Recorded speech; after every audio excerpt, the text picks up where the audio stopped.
Welcome everyone to another episode of the podcast. Today we have one very special guest who is founder and CEO of Mac Education Private Limited. Please welcome Mr. Ritesh Naikwan with over 12 plus years of experience and helped 10,000 plus nurses and medical professionals to get settled in abroad. So for the further discussion, let's get dive into the podcast.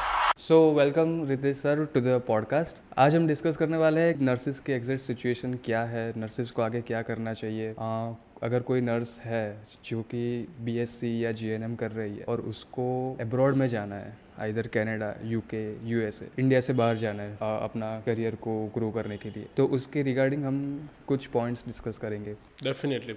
So the first question to discuss is that कि आप इसी field में हो बहुत सालों से, इस field में काफ़ी अप्स एंड डाउन्स भी आ रहे हैं, और अभी का मतलब सिचुएशन अभी की कैसी है नर्सिंग की, नर्सिंग का फ्यूचर कैसा है? मतलब आप इस फील्ड में हो, इसकी वजह से ये क्वेश्चन पूछ रहा हूँ। काफ़ी सारी नर्सिस को ये कंसर्न होता है कि इसका फ्यूचर क्या है। सी विनीत, बहुत ही बेहतरीन क्वेश्चन है आपका। सबसे पहला तो नर्सिंग फील्ड की बात करें तो इट्स वेरी नोबल प्रोफेशन। सबसे पहला तो राइट, नर्सिंग फील्ड में अपॉर्चुनिटी बात करें तो that is unlimited opportunities available, right. अभी एंटायर हेल्थ केयर इंडस्ट्री में नर्सिस आर जैसे सब लोग बोलते हैं, nurses are the backbone of the hospitals, right. Without nurses hospitals को चलाना बहुत ही मुश्किल हो जाता है। And they are the major force and army in the health care industry. किसी भी हॉस्पिटल में जाओ तो सबसे ज़्यादा जो नंबर्स है वो नर्सिस का नंबर्स मिलेगा आपको। अभी नर्सिंग एजुकेशन की बात करें तो नर्सिंग एजुकेशन कई सालों से इवॉल्व हो रहा है, राइट। जैसे Florence Nightingale is the founder of nursing, इनको जिनको बोला जाता है, राइट। अभी रिसेंटली हमने 12 मई को नर्सिस डे सेलिब्रेट किया, इंटरनेशनल नर्सिस डे। जो उनका फ्लोरेंस नाइटिंगेल जी थे, जो इन्होंने पहले नर्सिंग शुरू किया था, उनका बर्थडे भी है। उस दिन इंटरनेशनली नर्सिस डे सेलिब्रेट किया जाता है, सारे नर्सिस को रिकॉग्नाइज किया जाता है। बट अगर हम लोग नर्सिंग एजुकेशन की बात करें तो हेल्थ केयर इंडस्ट्री बहुत ही ग्रो हो चुकी है, टेक्नोलॉजी बहुत ग्रो हो गया है। हेल्थ केयर में कई सारे चेंजेस आ रहे हैं। Hospital industry itself evolving and बहुत सारे चेंजेस उसमें भी आ रहे हैं। But the same time nursing education में अभी भी मुझे लगता है शायद जो बदलाव आना चाहिए वो अभी बदलाव उतना एक्सपेक्टेड बदलाव नहीं है जितना एज पर जो जैसे इंडस्ट्री ग्रो कर रही है वैसा आना चाहिए। That is the most challenging phase in nursing education. दूसरी बात बताइए तो नर्सिंग करने के बाद, मतलब कोई भी एक 12th +2 करने के बाद कोई भी स्टूडेंट जीएनएम या बीएससी नर्स करता है, उसके बाद there are lot of opportunities available. But वो हमारे एजुकेशन सिस्टम में कहीं ना कहीं वो इनकलकेट नहीं है कि उनको सारी अपॉर्चुनिटीज़ के बारे में बताया जाए। जैसे नर्सिंग फील्ड की बात करें तो अभी सबको उतना ही पता है कि आप नर्स के बाद क्या कर सकते हो। Like you can become a clinical nurse और you can become a tutor, like you can go into the academic field. So clinical और एकेडमिक, ये दो ही इंडस्ट्री मोर और लेस सबको पता होती है। जहाँ तक मेरा एक्सपीरियंस है, जहाँ तक मैंने एक्सप्लोर किया है नर्सिंग इंडस्ट्री को, there are almost more than 30 मैं शायद कम भी बोल सकता हूँ, राइट, जितना मुझे पता है, right. More than 30 different industries है जहाँ पे नर्सिंग्स की रिक्वायरमेंट है। अभी recently we have faced, right, few years back कोविड-19 अनप्रेसिडेंटल टाइम, राइट, जहाँ पे हमको पता चल गया कि क्या हेल्थ केयर की वैल्यू है, क्या नर्सिस की वैल्यू है। Entire world is facing the shortage of nurses, right. सब जगह पे नर्सिस की डिमांड तो बहुत है, राइट, बट वो डिमांड सिर्फ नर्सिस की नहीं है। Now we require a quality nurses, right. और क्वालिटी नर्सिस तभी आ सकता है जब हम लोग बेसिक लेवल से शुरू करें। लाइक नर्सिंग एजुकेशन पे अगर अच्छे से फोकस किया जाएगा तो लाइक हमको एक क्वालिटी नर्सेस मिल सकते हैं। तो अभी की बात करें तो of course shortage is one challenge, right. Second challenge is education system, right, कि नर्सिंग एजुकेशन में काफ़ी बदलाव लाने की ज़रूरत है, जहाँ पे हम लोग क्वालिटी नर्सिस इंट्रोड्यूस कर पाए into the health care industry. जो नर्सिस अकाउंटेबल भी हो, रिस्पॉन्सिबल भी हो, राइट, और जो क्वालिटी सर्विस डिलीवर कर पाए। थर्ड मोस्ट इंपॉर्टेंट, ये जो ग्लोबल शॉर्टेज है उसको मीट करने के लिए we need to increase lot of nursing education system, right. Education system में बहुत सारे न्यू लोग आने चाहिए जो लोग नर्सिंग एजुकेशन में उसको प्रमोट करें। सो ये 3 मेजर इंपॉर्टेंट पैरामीटर्स है जहाँ पे नर्सिंग इंडस्ट्री अभी फेस कर रही है। उसके साथ साथ एक बार नर्सिस कोई बन जाता है, राइट, पूरा अपना खुद का बेसिक एजुकेशन हो गया, उसके बाद कंटिन्यूस नर्सिंग एजुकेशन है। हालांकि अभी रिसेंटली शुरुआत हो चुकी है, CNE बहुत सारे लोग करते हैं, even nursing councils are promoting the continuous nursing education, even hospital itself are doing lot of, I have worked in couple of hospital where I have worked as a training department, training and development department, right? So वहाँ पे हम लोग काफ़ी सारे nurses को regular training देते, वो जो एक्सेप्टेंस है ट्रेनिंग एंड डेवलपमेंट का, कंटिन्यूस नर्सिंग एजुकेशन का, still there are some gaps available in that. अगर नर्सिस एक बार जॉब लगने के बाद भी वो अपने आप को अपडेट रखते हैं, if they are willing to learn, willing to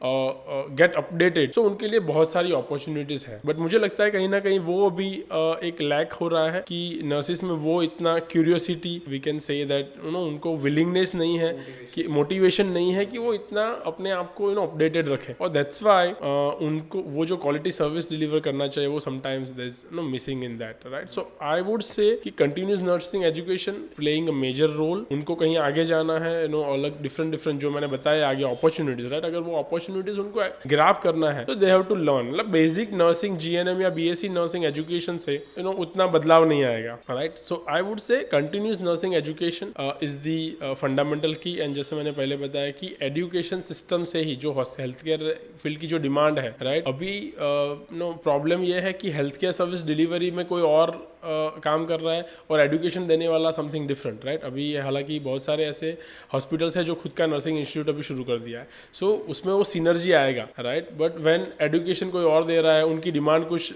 different है, तो वो दोनों को मिलाना, वो दोनों को सिनर्जी होना वो बहुत ही ज़रूरी है, ताकि हेल्थ केयर इंडस्ट्री में जो रिक्वायरमेंट है वो सेम एजुकेशन, वो सेम ट्रेनिंग हम लोग एजुकेशन कॉलेज में, मतलब अकेडमिक्स में हम लोग दे पाए। So these are the some of the basic challenges in the nursing industry, right, from health, मतलब from industry itself and from the candidate side as well. अभी जो आपने अपॉर्चुनिटीज़ की बात की नर्सिंग की, तो can you describe some basic opportunities? या ऑफ कोर्स, राइट। सी, जो मोटा मोटी सबको पता है, सबसे पहला तो कोई भी एक GNM या BSc नर्स, उनका एजुकेशन कंप्लीट होता है if they get registered nurse, like उनका रजिस्ट्रेशन रिस्पेक्टिव काउंसिल से हो जाता है। So after that they can work as a clinical nurse. That is the first जो हम सबको पता है, right? Everybody, even laymen are aware about it कि नर्स को काम करना का मतलब हॉस्पिटल में nurse will be available in the hospitals, right? आप क्लिनिकल नर्स एज अ काम कर सकते हो, दैट इज फर्स्ट। सेकंड, अगर आपको एकेडमिक्स में इंटरेस्ट है तो you can work in academics, like nursing college है, GNM कॉलेज है, BSc नर्सिंग कॉलेज है, सो वहाँ पे आप एज ए ट्यूटर काम कर सकते हो। उसके बाद there are lot of opportunities in the hospital clinical itself, like अगर आप GNM या BSc नर्स किया है, अगर आप कुछ साल, एक या 2 साल के एक्सपीरियंस के बाद अगर आप इन्फेक्शन कंट्रोल नर्स का एक सर्टिफिकेशन कोर्स है, अगर आप वो करते हो तो you can become infection control nurse in the hospital. Now it's a dedicated designated post which every hospital should have and must have. Now I can say that कि इन्फेक्शन कंट्रोल ये बहुत ही बड़ा एक टॉपिक है health care industry में, तो उसमें एक डेडिकेटेड इन्फेक्शन कंट्रोल नर्स की जरूरत है। वहाँ पे उनको एक रिस्पेक्टेड जॉब भी मिलता है और एक काइंड ऑफ एडमिनिस्ट्रेटिव वर्क भी करने का एक अपॉर्चुनिटी मिलता है।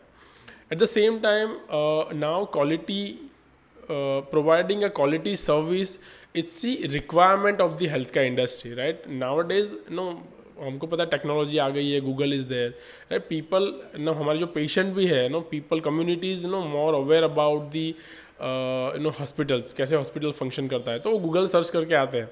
तो उनको क्वालिटी सर्विस देना वो हमारी एक रिस्पॉन्सिबिलिटी नहीं, अब मैंडेटरी हो गया है। तो quality assurance nurse is also one of the key role in the health care field. वो उसको हम लोग बोलते हैं quality nurse, right? Quality assurance nurse. वो कोई भी GNM या BSc नर्स है, अगर वो क्वालिटी एश्योरेंस में कोई सर्टिफिकेशन कोर्स कर लेता है तो they can become a quality nurse. दूसरा, अगर किसी को क्वालिटी फील्ड में आगे जाना है, so now I can say that I am proud nurse, and I have gradually grown in my career, right? I have worked as a clinical nurse as well. I have worked as an infection control nurse. Then I worked as a quality nurse, and then when I left the hospital like job, I was a head of quality assurance in one of the renowned hospital, right? So मुझे पता है वो career ladder कैसे climb कर सकते। So nurses के लिए वो भी एक opportunity कि वो quality nurse बन सकते हैं। इनफैक्ट उनको अगर आगे जाके quality में अगर quality head बनना है या फिर quality manager बनना है तो they can even choose administration course.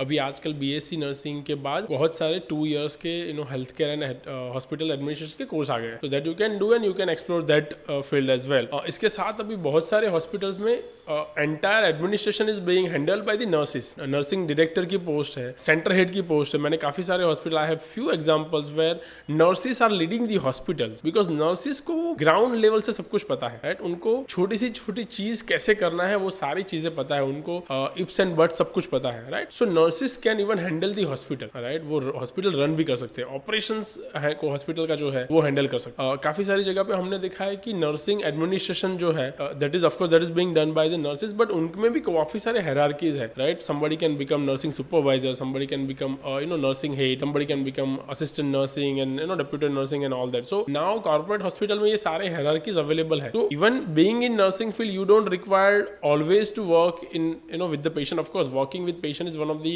greatest blessing for the nurses, and of course everybody has to few years in the clinical field, right. But of course everybody needs to learn and grow as well because we need those kind of people as well to run the hospital. So ये भी एक opportunity है. At the same time उनके लिए एक industrial nursing now industry में companies acts के हिसाब से अभी हर एक इंडस्ट्री में एक नर्सिंग स्टाफ और फर्स्ट एड क्लिनिक का होना बहुत ही जरूरी है. हर एक कंपनी जो लाइक उनके पास 50 से 100 से ज्यादा एम्प्लॉय है उनको एक मैंडेटरी फर्स्ट एड क्लिनिक होना चाहिए उनके कंपनी में, और जिसमें नर्सिंग और डॉक्टर की अवेलेबिलिटी होनी चाहिए. तो industrial nursing is also one of the good opportunity for the nurses. अभी स्पोर्ट्स नर्सिंग भी आ गया है, राइट. आपको पता है हर एक स्पोर्ट्स में जहाँ जहाँ स्पोर्ट्स है वहाँ पे doctors, health care team, nurses team की जरूरत है, राइट. सो स्पोर्ट्स नर्सिंग में भी नर्सिंग डिपार्टमेंट अपना नर्सिस जो है अपना करियर डेवलप कर सकते हैं. एविएशन इंडस्ट्री है, डिफेंस हमारी इंडस्ट्री है, right.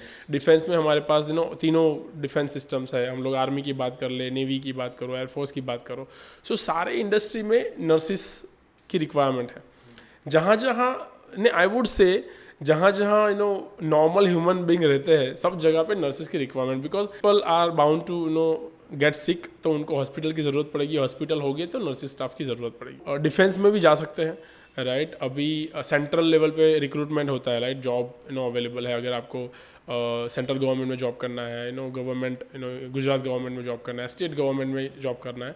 So every state government and central government have a different examination model, right. उसको हम लोग कम्पिटिटिव एग्जाम बोलते हैं. सो उसमें नर्सिस अपना कम्पिटिटिव एग्जामिनेशन में भी एग्जाम दे के गवर्नमेंट जॉब कर सकते हैं, लाइक लोकल बोर्ड, नगर पालिका जो हम लोग बोलते हैं मगर नगर पालिका और महानगर पालिका, राइट. उसकी एग्ज़ाम होती है, राइट. उनके जो हॉस्पिटल्स होते हैं, सिविल हॉस्पिटल्स के एग्जामिनेशन होते हैं जिसमें वो लोग अपना करियर एक्सप्लोर कर सकते हैं. एम्स हो गया, राइट. ऐसे जो सेंट्रल लेवल के हॉस्पिटल है, रेलवे रिक्रूटमेंट बोर्ड है, रेलवे के भी काफ़ी सारे हॉस्पिटल्स अभी आ गए हैं. इनफैक्ट नेवी और उनके भी डिफेंस के कुछ हॉस्पिटल्स होते हैं, राइट. उसमें भी हम लोग नर्सिस अपना एक्सप्लोर करके वहाँ पे जॉब ले सकते हैं, right. So this are the few industries, right. उसके साथ साथ अगर एकेडमिक्स में बात करें, एकेडमिक्स में वो लोग सिर्फ ट्यूटर नहीं, ट्यूटर के बाद अगर उनको प्रिंसिपल बनना है तो आगे एमएससी करके वो लोग प्रिंसिपल की पोस्ट भी हैंडल कर सकते हैं, राइट. नर्सिंग स्कूल हैंडल कर सकते हैं. अभी रिसर्च में काफ़ी सारे अपॉर्चुनिटी आ गए हैं, because nursing research is again one of the biggest market, और we can say that biggest industry जहाँ पे रिसर्च के लिए नर्सिस की रिक्वायरमेंट है, राइट. आई थिंक वो अगर हम लोग नर्सिस एक बार अपने आप को एक्सप्लोर करें, उसके बारे में सीखे, राइट, तो उनके लिए वो अपॉर्चुनिटी पॉसिबिलिटीज़ क्रिएट हो सकता है, right. So these are the opportunities for the nurses in India, right. And अगर अब्रॉड की बात करें तो of course abroad has again huge market for the nurses, right. जैसे हमने पहले बात किया था कि entire world is facing the shortage of nursing. मैं सिर्फ इंडिया की बात बताऊँ तो by 2025, right, almost 4.3 million nurses की शॉर्टेज है. It's a big number, right. World की बात बताएं तो even world is facing the shortage of nursing. WHO की जो नॉर्म्स है, जो पर 1000 पॉपुलेशन नर्सिस की जो रिक्वायरमेंट है, राइट, वो रिक्वायरमेंट के हिसाब से we are way more behind, right. हम लोग अभी वो रिक्वायरमेंट मीट ही नहीं कर पा रहे हैं. सो वो रिक्वायरमेंट मीट करने के लिए भी आने वाले 2 से 3 सालों में हमें करीबन 43 लाख से ज़्यादा नर्सिस की रिक्वायरमेंट हमें आएगी इन इंडिया इटसेल्फ, राइट. उसके साथ हम लोग अगर compare to the education colleges, तो हमारे पास इतने एजुकेशन कॉलेज है ही नहीं जो इतने नर्सिस प्रोड्यूस कर पाए, राइट. सो शॉर्टेज तो ऑलवेज रहेगा. इवन ग्लोबल का वही ट्रेंड है. आप यूएस पकड़ लो, right. You can consider US, UK, Canada, New Zealand, UK, right. सारे कंट्रीज में नर्सिस का शॉर्टेज है. अभी रिसेंटली इसीलिए आप देखो तो लास्ट 2 ईयर से UK was hiring lot of nurses from India, right. बहुत सारे लोग माइग्रेट हुए हैं, राइट. बट अगेन उसमें भी एक we need to see that you are going on a good as a nurse positions, or you are going, nurses are sometimes they are downgrading themselves and get the job in abroad, right. But अगर अच्छे से registered nurse बनना है तो उनको उसमें explore करना पड़ेगा. सो वो अपॉर्चुनिटीज़ भी उनके पास अवेलेबल है. क्या आपने रजिस्टर्ड नर्स वाला का वो कैसे बनते हैं? या so registered nurse is a complete different scenario we can say, or we can say that registered nurse means एक नर्स जो रजिस्टर्ड है इन दैट पर्टिकुलर कंट्री. सो अगर आज कोई जीएनएम या बीएससी करता है इन इंडिया, सो ही और she is a registered nurse of Indian nursing council and the state nursing council. हर एक स्टेट में हमारा एक रिस्पेक्टिव नर्सिंग काउंसिल है, राइट. सो ये दोनों काउंसिल की तरफ से उनको एक रजिस्टर्ड नर्स का नंबर मिल जाता है ऐसा, जिसके वो नंबर से they are eligible to work in any part of India in that particular state, right. So ये एक लाइसेंस होता है जिसको हम लोग बोलते हैं registered nurse licence, right. Now if you want to move to abroad, right, now Indian education जो है वो वहाँ पे डायरेक्टली एक्सेप्टेड नहीं है. सो अगर आपको वहाँ पे जॉब करना है, एज ए रजिस्टर्ड नर्स काम करना है, so you need to get the licence of that particular country, तभी आप वहाँ पे रजिस्टर्ड नर्स के तौर पे काम कर सकते हो. अगर कोई नर्स इंडिया से अब्रॉड जाती है, फॉर एग्जांपल कनाडा, तो वहाँ पे उनको क्या क्या हर्डल्स, क्या चैलेंजेस आते हैं स्टार्टिंग में? ये डिपेंड करता है कि नर्सिस कौन से वीज़ा पे या फिर कौन से कैटेगरी में वो लोग जा रहे हैं. अभी ट्रेंड ऐसा है कि जो लोग भी बीएससी नर्सिंग या जीएनएम करते हैं, they are having that mindset कि हमें अब्रॉड जाना है तो हम लोग स्टूडेंट वीज़ा ले लेंगे, right. That is again a good call for the nurses कि वो लोग IELTS देते हैं. IELTS देने के बाद उनका अच्छा स्कोर आ जाता है, then they can select any course in Canada or US or anywhere, right, even in UK, and then they can go and start studying there, right. So this is one category where nurses can go and explore the further study. There are various course available जहाँ पे जाके वो लोग कर सकते हैं. वो लोग क्लिनिकल नर्सिस भी एक्सप्लोर कर सकते हैं, वहाँ पे वो लोग एडमिनिस्ट्रेशन भी एक्सप्लोर कर सकते हैं. सो स्टूडेंट वीज़ा में जाएंगे तो ऑफकोर्स स्टूडेंट वीज़ा का तो we all know that every country has different hurdles, right. उनको पार्ट टाइम जॉब लेने में डिफ़िकल्टी होती है, राइट. ऑफकोर्स फीस स्ट्रक्चर्स उतना हाई है, तो of course they have to spend lot of money for to get the education, right. So वो हर्डल है. सर्वाइवल डिफ़िकल्टीज हो जाती है sometimes, right. They need to manage lot of things, their PGs, their hostels, their food and accommodations. So there are a lot of hurdles they are facing when they are going on a student visa, right. So this is one aspect of nurses to go abroad. But second opportunity nurses के पास है जहाँ पे वो लोग directly as a काम करने के लिए जा सकते हैं, राइट. जैसे कि रजिस्टर्ड नर्स अगर वो बन जाते हैं, राइट, तो उनको डायरेक्टली कनाडा में, यूएस में वर्क परमिट मिलने के चांसेस हैं. And followed by they can eventually gate and settle there, get the PR from US, Canada or UK, and then they get settled there, right. तो अगर वो registered nurse बनने का अगर they are selecting those pathway, so that will be again wonderful opportunity for them to settle there in abroad. Abroad में मतलब average salary कितनी होती है नर्सेज? ओके, सो अगर रजिस्टर्ड नर्स की बात करें तो frankly speaking US and Canada is paying good amount of salary. अगर आप रजिस्टर्ड नर्स एक बार बन जाते हो, अगर if you have a licence of working there as a registered nurse, US में मोटा मोटी अगर देखने जाओ तो 50 to 70,000 US डॉलर में आपका सैलरी हो जाता है. That is the minimum which I am talking about. Canada में जाओ तो you can easily gate 5,000 CAD per month, right. So registered nurse के लिए इतना है. अगर आप यूके में चले जाओ तो 20 pounds पर आवर सैलरी, तो दैट मीन्स रफली around 3,000 to 4,000 pound per month आप ईजिली कमा सकते हो if you are going as a registered nurse. So registered nurse की काफ़ी वैल्यू है अब्रॉड में. नर्सिस के लिए बहुत सारे प्रिविलेजेस भी है वहाँ पे, उनको बहुत ही रिस्पेक्ट भी है, right. But for that you need become a registered nurse in abroad. So ये रजिस्टर्ड नर्स बनने के लिए एग्जैक्टली प्रोसेस क्या है? This is wonderful question which you ask, right. अगर किसी को रजिस्टर्ड नर्स बनना है तो डायरेक्टली तो हमें लाइसेंस नहीं मिल जाएगा, right. You have to get the licence there, और वो लाइसेंस लेने के लिए हमें एग्जामिनेशन क्लियर करना पड़ता है, राइट. सो अगर हम लोग यूएस की बात करें, अगर सब काफ़ी सारे लोगों ने सुना होगा NCLEX, right. So NCLEX is one of the examination which nurses has to clear to become registered nurse in US and Canada and even in Australia, right, if they want to become a registered nurse. If we talk about UK may they have to clear OET, that is occupational English test, right. Now see, I would say each and every country has their different process to get the registered nurse or to provide the license to the nurses, right. अगर हम लोग सिर्फ UK की बात करें तो UK has set 3 different examination. That is, first is OET, which I talked about, which I have already mentioned, right.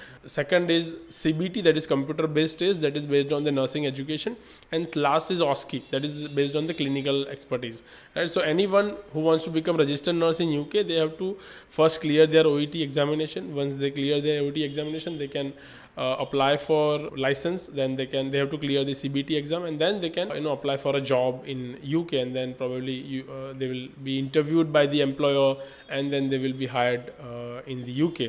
And once they go there, they have to clear one more examination, that is OSCE. But for that, the organization itself will give or provide them training and education so that they can clear the examination. So this is about UK. If we talk about US and Canada, right. US, Canada and Australia, they have to clear their NCLEX examination. Now NCLEX is National Council Licensure Examination, right. This is the examination which judge and assist the nurses on their critical thinking, on their clinical judgment, and on their nursing priority. These are the 3 major important parameters which they look for the nurses to give them that they have cleared the NCLEX examination.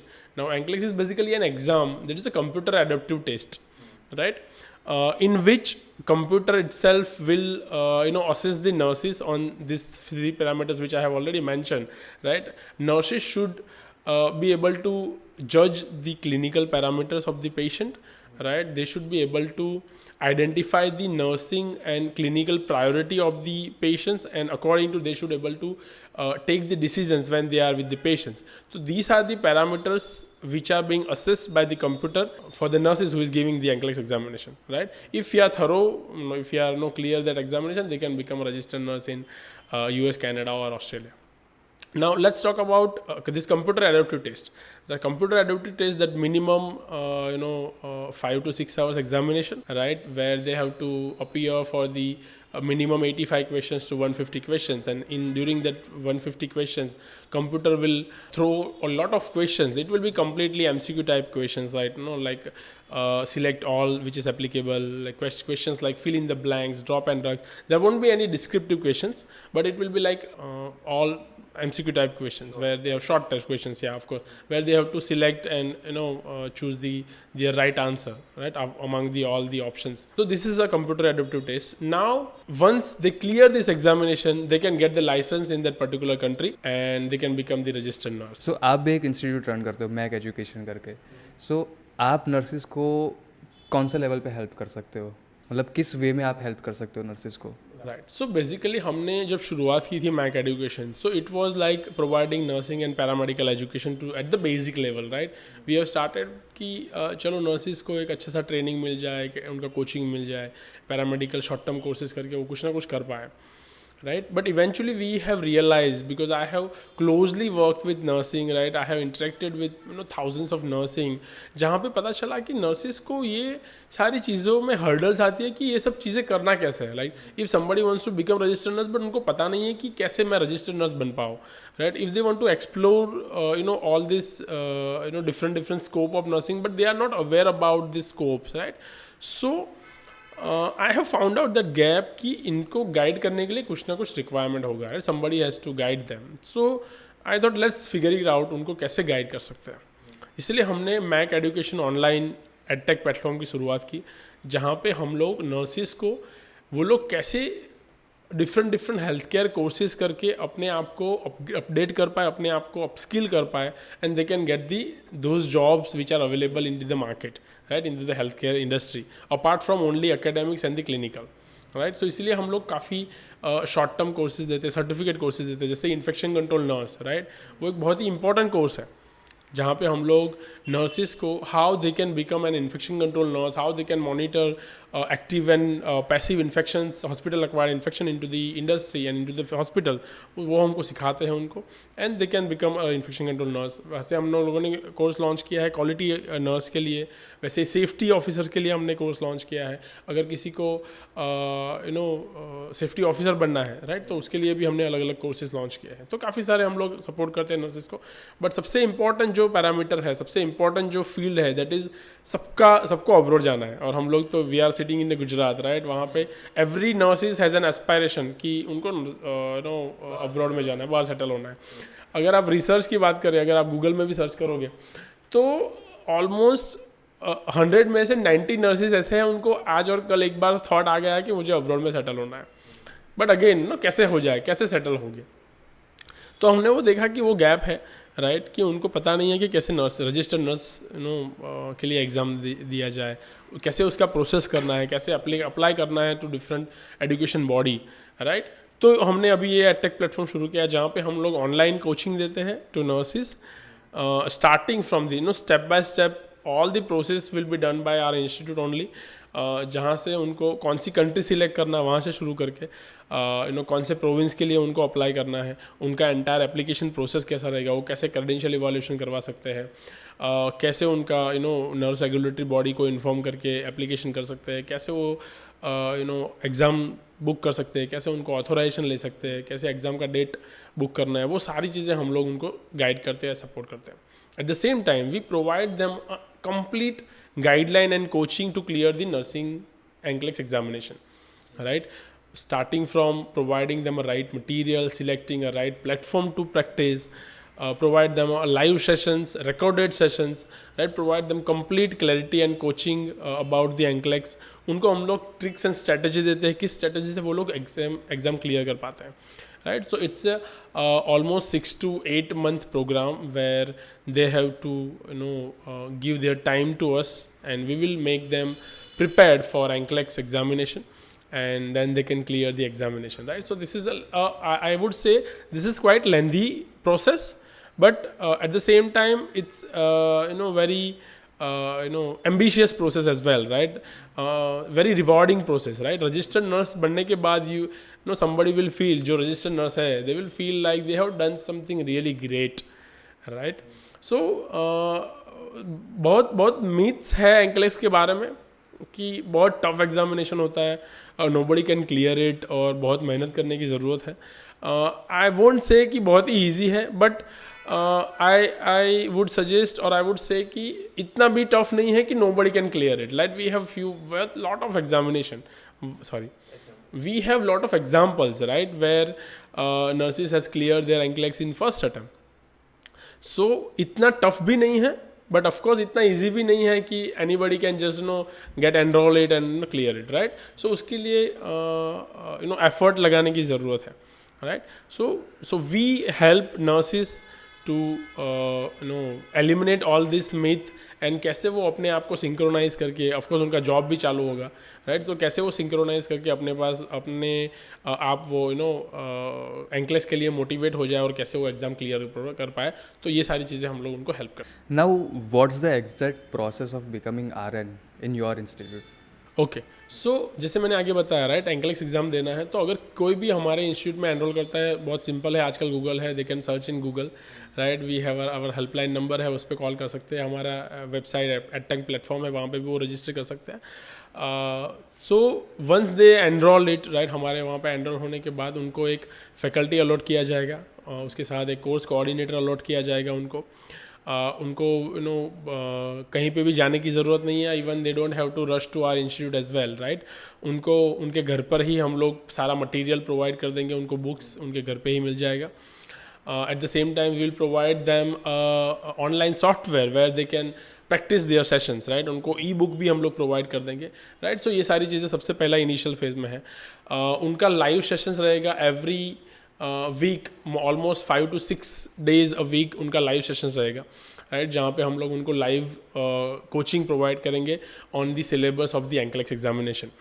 right? At the same time, right, we will provide them a recorded session as well, right? It's very important because sometimes nurses are, at their job, right? They are doing some of the work and they don't have time. If they, miss these sessions, so it won't be missed, right? We will provide them a recorded sessions.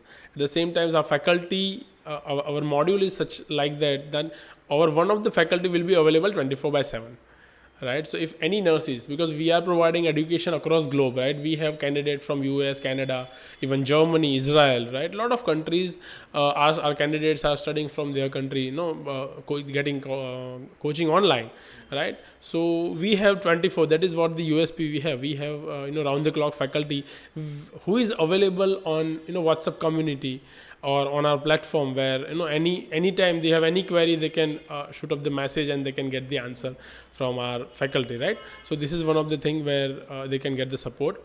The syllabus would almost last for 5 to 6 months, right? We will provide them entire guidance of entire syllabus of examination. After that, once they get the authorization, we will provide them a complete clarity, tricks and strategy to practice on the platform, how they can do a lot of questions. We have almost 1 lakh plus questions bank available.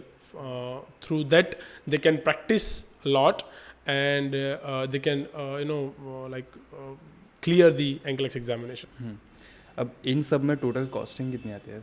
या costing की बात करें तो फिलहाल रफली around 2 lakh rupees, right? We can say that costing. सबसे पहला तो जो रजिस्टर्ड नर्स बनने के लिए अब्रॉड में जो एग्जामिनेशन देना है, राइट, हमें जो एग्जामिनेशन क्लियर करना है अब्रॉड के लिए, उसकी जो फ़ीस है लाइक डॉलर्स में होती है, राइट? उनकी जो क्रेडेंशियल एवेल्यूएशन की जो फ़ीस पकड़ ले हम लोग, जो नर्स रेगुलेटरी बॉडीज़ की जो फ़ीस है, राइट, सो वो सारी डॉलर्स में होती है, right? That's why it's quite expensive और quite costly, we can say that, right? But the rewards is such, like because they are going to become a registered nurse in abroad, so of course they are going to earn in a dollar as well, right? So that's why it's like bit costly, but yeah, nurses are definitely get a good knowledge, and if they clear that, they have a good rewarding lifestyle in abroad. And lastly, what advice would you give to emerging nurses? I would say that get a right knowledge, right? Update yourself first, right? I would say, and I have observed many a time nurses wants to go abroad. They have that aspiration कि उनको abroad जाना है, right? But many a time they are find shortcuts, right? कि sir कुछ भी कर लो, हमको abroad भेज दो. Sir anyhow, see I heard this kind of like sentences, sir कुछ भी हो जाए मुझे अब्रॉड जाना है, राइट? कुछ भी करके भेज दो, राइट? तो ये जो कुछ भी करके जाना है ना, उसमें they won't get a good amount of salary, और they will have lot of hurdles in abroad, right? So that's why मैं हमेशा सभी नर्सेस को एडवाइस देता हूँ कि अगर आपको जाना है तो एक राइट पाथवे सिलेक्ट करो, राइट? हमारे पास अभी you also are aware about कि अभी ओवरसीज इंडस्ट्री में overseas industry itself not very I would say, I don't want to use this word, but still हम सबको पता है कि overseas industry बहुत exploit market है, right? तो उसमें बहुत सारे false promises भी हो जाते हैं, right? कभी कभी overseas industry में client acquisition करने की wish में वो सब लोग false promises कर देते हैं, right? उनको इतना सपना दिखा देते कि वो लोग कल फ्लाई कर जाएंगे, बट वो सब प्रैक्टिकली वो सब पॉसिबल नहीं होता है, राइट? और अगर वो हो भी गया, सो वहाँ पे जाके they won't get good amount of respect और good amount of earnings, right? But I would say अगर आपको अब्रॉड जाना है तो choose your own career pathway, right? जो पाथवे आपके लिए नर्सिस में पॉसिबिलिटीज़ है, that is a registered nurse, right? तो मैं रिकमेंड करूँगा अगर कोई भी नर्सिस जिसको अब्रॉड जाना है, उनको एज ए रजिस्टर्ड नर्स बन के ही जाना चाहिए, right?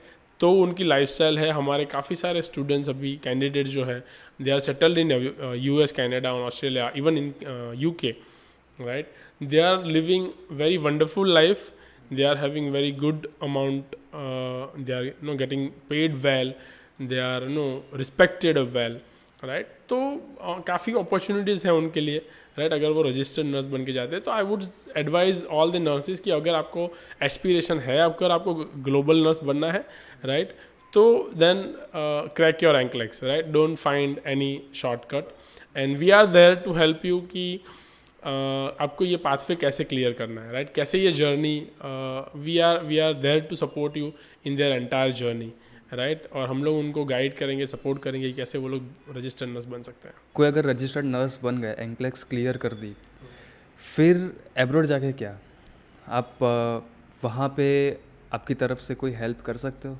Yes, of course, very good, right? See, there are two different segment of the abroad overseas education or overseas nurses, right? वहाँ पे काम करने के लिए आपको you have to become a registered nurse, right? So that is what we provide, right? अगर एंक्लेस clear किया, वो रजिस्टर्ड नर्स बन गए, वहाँ पे काम करने के लिए उनको एलिजिबिलिटी मिल गया. Now getting entry in that particular country, that is again a different thing, right? So अगर उनको कनाडा जाना है तो उनको वर्क परमिट लेना पड़ेगा रजिस्टर्ड नर्स काम करने के लिए. अगर यूएस में जाना है तो H1B वीज़ा लेना पड़ेगा. अगर यूके में जाना है तो उनको टायर 2 वीज़ा लेना पड़ेगा, right? That is for the health care visa. So yes, of course, अगर कोई रजिस्टर्ड नर्स बनता है, राइट, तो हम लोग उसको अब्रॉड जाने तक का सपोर्ट उनको करेंगे, राइट? We are not, again I would say, we are not an overseas company और we are not overseas agent, right? We are, or consultancy. We are an educationist where we are providing support to the nurses to become registered nurse in any part of world. But at the same time, our moral and ethical responsibility that we provide them right solutions where after becoming registered nurse, they can get a good job in respective country. So recently, that's why since 2 years we have started providing that support to nurses कि ताकि वो UK में nurse registered nurse बनने के बाद OET clear करने के बाद सेटल हो पाए. यूएस में अगर एंक्लेस क्लियर करते हैं तो हम लोग उनको H1B में सपोर्ट देते हैं एंड कनाडा में उनको वर्क परमिट के लिए सपोर्ट करते हैं. तो what we have done is we have collaborated with lot of employers in this 3 countries like UK, US and Canada. And जैसे ही हमारे वहाँ से कोई क्लियर करता है या फिर कोई भी रजिस्टर्ड नर्स है, उनको हम लोग वहाँ पे रिप्रेजेंट करते हैं कि दिस आर आवर कैंडिडेट, ये इन लोगों ने एंक्लेक्स क्लियर किया हुआ है या फिर एग्जामिनेशन रजिस्टर्ड नर्स बन गए हैं वो लोग, and we will arrange them for the interview and उसके बाद हम लोग उनको सपोर्ट करते हैं ताकि वो लोग वहाँ पे सेटल हो जाए. So of course we do have entire support to take the entry into the different countries. So thank you so much, Ritesh sir, for sharing this valuable information and coming for this podcast. Thank you. And any advice, any tips? Thank you so much for inviting me, and it's wonderful talking to you.